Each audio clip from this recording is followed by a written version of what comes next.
Super excited to introduce Hank Nelkin.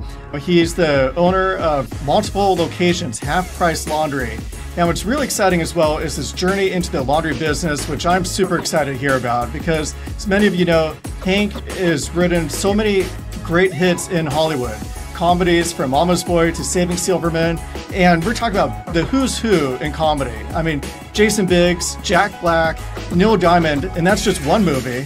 I mean, it's been a dream of mine and so many other people to write a book or screenplay, and you've actually done it.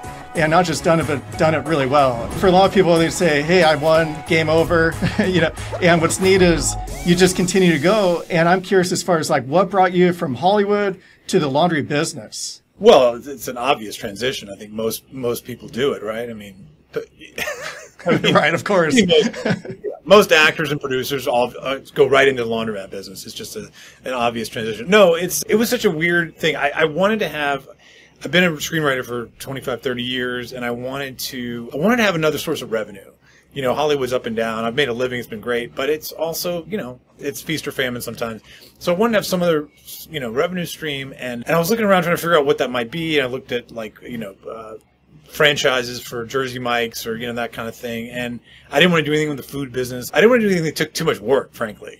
I found out later that this is not the right business then, but it was just kind of this random thing. I was into real estate for a while, and I just had this random encounter with someone at a restaurant that I go to, and I was talking about real estate, and then they were saying, oh, this guy's selling a dry cleaner. And I said, oh, well, I'm okay. And so I called a friend of mine just to see if I could help him to sell his dry cleaner, a guy who's in wealth management. And I said, do you know anybody in your clients want to buy a dry cleaner? He said, no. And that was the end of that. Then a month later, the guy called me back, my friend, and said, did you say something about laundromats? And I said, no. I said a dry cleaner. He goes, well, I've got a guy who wants to invest in laundromats, and do you want to meet him? And I was like, okay, sure. So we met, and he said, I've done the research. Laundromats are the best investment. They make the best ROI. And I'm like, okay, let's go look at some. Maybe I'll partner with you. So we ended up looking. Everyone kept saying, call David Dang. So I called David Dang. He said, oh, I've got a store that's ready to go. Come take a look. We went and looked at it. It was a store that was a laundromat, but it was closed. It had been closed for a year and a half. He had the lease ready to go and he's also a distributor, so conveniently he could sell me all the equipment. I was interested. And then the other guy dropped out, and I said, I'll do it. So that's how I got into it. I just took a leap. I remember hearing a interview with Bill Handel and George Foreman, and he said, well, how do you get into, making the grill? And he goes, well, you always have to be earning, and so he's always kind of looking out for different opportunities. I think the laundry business is a great one just because it's recession proof. It's been pandemic proof. There is that false premise in a sense where it kind of runs itself. It would be nice if people just fed the machines and didn't require much else. I think it could depending on what kind of business you want to run, I mean, has been these laundromats for, 50 years. They've just been kind of running themselves, and you go in and there's zombie mats, and that's kind of the way it's been.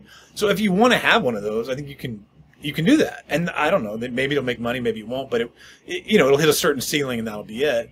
But I think it's just about anything else. The more you want to get out of it, the more, you put into it. And then you start to see all the possibilities with wash and fold and pick and delivery. And you're just like, oh, well, I don't want to leave that on the table. I want to try, I want to pick all that up, and it's fun. It's fun to build it too. So suddenly I was had the one, and then a second opportunity came up for a second one, and I did that one, and then another opportunity came up for a third, and I did that one. 3 stores. I'm done with the stores.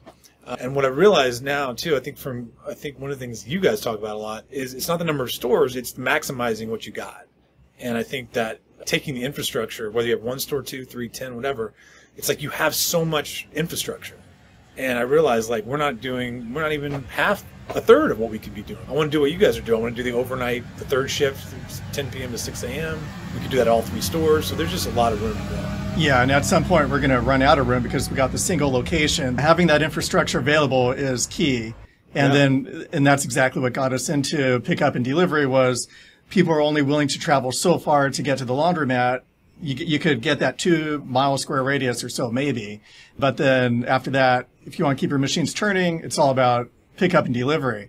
If you got 3 locations, you must have some type of system. because for a single location, sometimes you could get away with just more of the owner role in a sense. But when you have multiple locations like you do, you're doing something right, in terms of running it as a business. I'm learning a lot. Well, first of all, Curbside has been super helpful. I mean, that is the system. I mean, that's one of the major systems. So that really does tie everything together.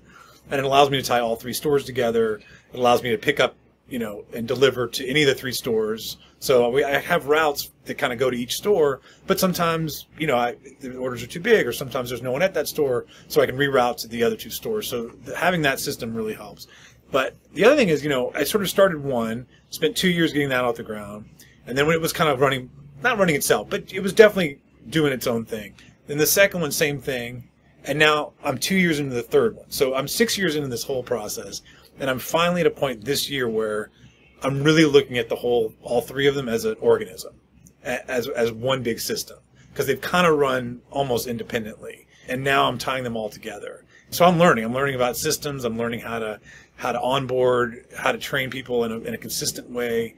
But this is kind of this year that all that's really started. I've been reading a lot of books. It's actually been interesting to learn. That's fascinating, because pickup and deliver, it's the same thing. When you first get started, it takes time to kind of tame it. You're putting a lot more extra work, but then it becomes more of a system where people visit the laundromats less and less, but it does take time to have the right people and the right systems in place. Big kudos to you for 3 locations, because, managing that and pickup and delivery, that's something else with our software, so you can track everything in one single location.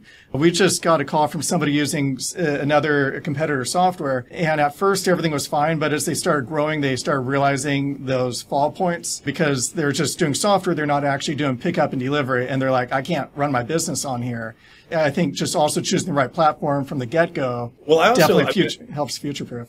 Yeah, no, and I love the reports. I mean, I look at them every day. There's so many different variations of the reports. The transaction reports, I can look at wash and fold by itself at each store, all together, delivery at each store, so I can break everything out. And that really helps a lot, because I can really break down and see really what's doing good and what needs more focus. Because with 3 stores, it's like 3 businesses per store, right? So it's kind of like 9 businesses in a way. And so it's like looking at each one to see which one needs some TLC. One thing we're going to be adding to our software, I think we're about 2 or 3 months away, is DoorDash to help out when you need it as well. So not only can customers schedule pickup and delivery through DoorDash, but as you, the owner, there's been times where we just were not able to do a delivery, so we had to call the customer, reschedule it. And even if it would have been losing a little bit of money on a single order or not making as much, if we had the option to just, hey, DoorDash that one particular order, get it on its way, just to help us out on a bind. So we're constantly adding new tools to make things easier, running your business. Well, that's great, because there's always times where there's just something happens, the driver gets sick, or there's one kind of, outlier order or something. That'd be great to have that, because I'm always scrambling. Like, sometimes I go do it, because when all this fails, like, I get in my car and go do it, but I try not to do that. And, to have DoorDash would be great. I really love all the updates. I mean, I know people talk about that on your podcast and everything, but that's, for me, for you guys, that's one of the most exciting things, that you're always updating and always improving, and that's always helpful. One of the things we added, which is working great, we have so many customers with really positive results on this, and I could kind of showcase screen after screen or screenshot after screenshot of our new text message marketing. So we do a really good job with the websites to help you get new customers. And then as far as getting customers come back, that comes back with staying in communication with them. So we have the text message marketing, which helps with retention and getting customers back into the mix. But then what we found is a lot of people just don't send out those additional text messages, even though it's about 3 or 4 or 5 clicks, to actually send out a campaign. Our goal is to have something in place where you could just flip the campaigns on. You say, what, I want a customer perspective marketing campaign to turn on. I want the retention campaign, the customer loyalty campaign. And so our goal is just to make it easy for you as the owner to just flip these switches and have the software just help you get those customers coming back and again. Oh, that would be great. Like, just like schedule it on a schedule, or? Yeah, so you could just flip the campaign on, and the schedule is actually based upon the customer. So it's not like once a week or once a month, send this out. It's like, hey, you created an account, but you haven't placed an order yet. It's been 4 hours. They obviously moved on. So a little nudge, or maybe the day after, like, hey, we noticed you abandoned the shopping cart. We phrased it differently, but, here's a promo code to help encourage them to place an order. That's great, actually, because I'm doing that manually. I'm trying to. Staying on top of that, it's almost impossible to do everything and that too, because it's really important to go after them as quickly as possible. So if it's doing it automatically, that'd be great. It's like an extra job. Soon it'll just be automatic. You got sort of a controversial name. I love it. Half price laundry, half price laundromat. Because if I'm the consumer, if I have my choice between two different laundromats, I'm going to choose the half price one. Without doubt. But it's also controversial because everybody on the laundromat forums is like, raise your prices, raise your prices. And so you're kind of in like a, weird mix. And I was just curious as far as, where the name comes from, where the half price comes from, and the strategy behind that. It is an interesting mix because when I started this 6 years ago, I really had no clue what I was doing. I didn't know anything about the business. I was trying to come up with a name, and I write movies and sell movie pitches. And so I'm pretty good at like coming up with concepts and titles, and I make a poster. So that's something I love to do. I wanted to have something catchy and hooky. At the first store, we had a card system. So I thought, oh, this is really cool. We can do time of day pricing, and some days can be lower. And then I was like, oh, some days we can, an hour here or 2 hours, we can drop to half price. And I kept playing around with that. And then finally I was like, oh, well, maybe I just call it half price. We always have something half price. The machines can do it automatically. What if I just called it half price laundry? I was thinking like the 99-cent store, and it's like writing the title. I thought that's pretty cool. But I've learned since that there's this whole other side to it, because I thought, oh, all anyone cares about is the price. It's a laundromat, the cheaper the better. But that's not really true. And I didn't know that at the time. While it does help on some fronts, on the other hand, I'm trying to figure out how to kind of brand it so it doesn't sound cheap either, because it's a premium product. I mean, we're doing a premium service for the wash and fold and the drop-off, pickup service. I don't want it to be misleading. A lot of times they'll say, well, why is it half price? And I'll say, well, because 2 days a week, all the washers drop to half price, which is pretty good. But they'll go, that's it? What else? That's all? I'm like, so they come in expecting everything to be half price all the time. I'm like, well, can't do that. But, 2 days a week is pretty good. It's a little bit of a double-edged sword. Which days of the week are you half price? Wednesday, Thursday. And also one thing I just want to tell the audience, you have beautiful stores, and they can tell by all the photos. I mean, yeah, yours is a premium, service that you're offering, premium laundromat. Wednesday, Thursday. Okay, so generally the slower days of the week. How's the, your customers responded to that on those days? Like, it's crazy. It's wild. It's like Black Friday. Usually if the store can run with one attendant, we usually have a second attendant for at least the last 4 or 5 hours of the day. It gets crazy. I mean, it really does. People love it. At the original store, we looked at the slowest day of the week, and it was Thursday. And so I said, well, let's just do Thursday. So we started doing half-price Thursdays. It took, I'd say, 2 or 3 months to build. And after that 3 months, that became the highest grossing day of the week, better than Sunday, better than Saturday. So that became half-price Thursday. So we opened the new store, half-price Thursday. And then recently, we were doing the same thing at the new store, so all half-price Thursdays. And then I was just looking, and Wednesdays were so dead. I mean, they were just nothing. So I thought, well, why not just do half-price Wednesday also? And so it's turned Wednesday, same thing, from a very low-income day to second highest of the week. The buzz that must create within the community, it must be huge, because everybody's price sensitive, and that goes back to helping out the community and creating a buzz. And then if people don't want to deal with the madness, they could come on any other day of the week. Well, that's the thing. It's like we offered, it's there. But if it's too busy, then come another day. But they know about it. And I think they do appreciate it. I hear people all the time do say, thank you for this. In fact, the second day of the week also came from customers saying, this is so great, but can you please do something another day, because it's so busy that it's too crazy. And so I thought, okay, let's do Wednesday and Thursday. And they thanked me for that. They said, now we can have another day where it breaks it up a little bit. It's not so wild. Oh, and just want to thank you as well for coming to the Curbside conference. And so and I was thinking about your business during Colleen Unema's speech. She's giving a talk about Oddball laundry, and she said something I found really interesting as well, which was when you do the discounts, and she's talking about wash and fold, she likes to do the wash and fold discounts after they already get their original laundry done. You pay full price for the wash and fold, but maybe that comforter or that Oddball laundry, the dog bed was the example she used. And maybe the first dog bed is regular price, but then after that, you're able to give major discounts on the additional stuff. And overall, it raises your revenue because your pickup and delivery prices are just like ours. You're up there.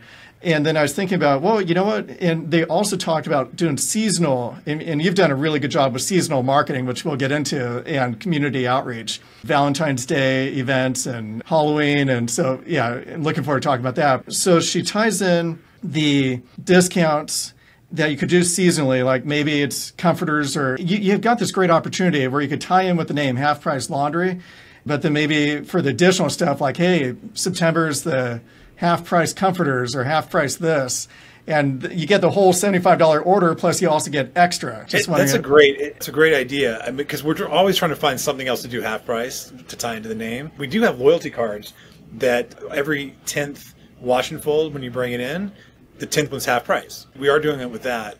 But that's a great idea to have certain items half price at certain times. I like that a lot as opposed to the whole order, making half price, because that starts to not work out mathematically. But I like that. I love that idea, yeah. There's so many different things during the conference that I learned new just from, different speakers. And one of the golden nuggets I got from you, which was reaching out to people on Instagram. I gave a speech about getting new commercial accounts, and that's something you've done really well. And something that people do in the industry is they'll focus on one industry at a time. Like, I'm going after chiropractors, I'm going after assisted living, I'm going after hotels. When you focus on one niche area, you get better at selling to that niche area because you know what their needs are. I've always just thought about postcards and sending out mailers or cold calls. And something you mentioned, if you want to talk about it, was actually reaching people on Instagram. I wanted to do a specific target of different industries, like you're saying. I had made a flyer. It was like, we're the commercial laundry specialist. And it's just sort of generic. It's like commercial laundry. It could be anything. So I was thinking if I could target a group, and then I was thinking about how do I target that group? I realized on Instagram you can go on and you can just search for, so right now I'm targeting mobile pet groomers or anything to do with the pet care industry. You can just go on Instagram and search pet care, mobile pet, put in those search words, and you can actually search in an area, so the area that we service, and all these different companies start coming up. It's a very kind of hands-on process. There's no automated way to do it that I know of. You have to do it on your phone. I don't think you can do it on the computer with Instagram. It's very manual, but I found each one, and then I follow each one, and then I message each one. So like the pet care, I found 91 pet care related businesses. And then I just, made a little blurb that I wrote, and you just cut and paste it into 91 direct messages to each one of them. And not just one, but a couple times. Like I did one, then I waited a little bit, then I did a second one. And by the second or third time I'd done it, I started getting responses. And I've gotten 3 clients out of it, 3 recurring mobile pet groomers out of it. They respond back, hey, well, tell me more, or what? And then you have a dialogue, and then you can close the deal, and you get them to come in and do it. But I was surprised. I didn't know if it would work or not. But I think 3 out of 90 actual customers, and there's a couple on the hook that are, they're talking but haven't done it yet. So I thought that was pretty good. That's fantastic, because commercial accounts that give you more laundry and they order more frequently. And so many times when you send out postcards, the number one recipient is going to be the trash can. Versus on Instagram or just a direct message, you're kind of going against the grain. So it's, brilliant. And you're getting an instant reaction. I mean, if they respond, usually they're responding right away. Not always, sometimes later. And you can also tell when they've seen it. It's kind of a lot of information, actually. And I just kept hitting them with more and more stuff. And then one of them recently said, oh, I'm glad you kept hitting me with stuff because I kept forgetting. And then she signed on, so that persistence. It's so much easier to do it on your phone than to have to drive around or mail things out. That just takes time. You have no idea whether you're getting any response at all. The nice part about Instagram is they're already on the device. They could already communicate with you. They're not leaving Instagram to go talk to you. Where and you can see if they're on live. It says they're active right now. So I go through and I see the ones that are active at the moment, and I'll hit them with a new thing. When you're targeting that industry, you can say, like I have an Instagram post where or a reel that I put up and said, hey, welcome our new customers, Super Pups, whatever the 2 or 3 companies that I just got. And so then everyone in that pet care is like, oh, that one just joined and this one just joined. Why not me? It makes it seem like other people in their industry are doing it. Actually, I even sent a direct message to them saying, hey, Super Pups and blah, blah, blah just joined. All the cool kids are doing it. You should do it too. So. And it's a visual medium, so you could actually show it as well. So it just works really well. That's fantastic. And it makes so much more sense than a postcard that you mail to them, and then they're not going to send you a postcard back. And they're no idea. And it usually just goes right to the trash. Doesn't even make it. We've got a client who goes to wedding shows because he does a lot of linens. He's got an iron. You're kind of going against the grain, which is so smart because they have all these vendors at the wedding show, selling the bouquets and, they got the custom tablecloths. And so he goes up to those vendors and he says, hey, we could get those creases out. We have an iron. And so he actually goes to the show as just an attendee. And he winds up walking away with tons of business. And sometimes when you're reaching out to the right people directly, that's a lot bigger ROI. That's smart. That's really smart. Wow. That's a good tip. I hope I have permission to mention that one. Anywhere where you can hit a lot of people at once, right? I mean, you want to, and in person. Just curious as far as what your best takeaway or number one thing you learned at the Curbside conference. I filled up a notebook with notes. There were so many good ideas. One of the things is really upping my presentation game on the Wash and Fold. Stay tuned for next week's episode. Make sure to click like and subscribe so then that way you're reminded, because next week, Hank is going to be talking about how he's improving his Wash and Fold presentation, top-notch marketing ideas on how he's grown his business, and he's working on a pilot all about laundromats.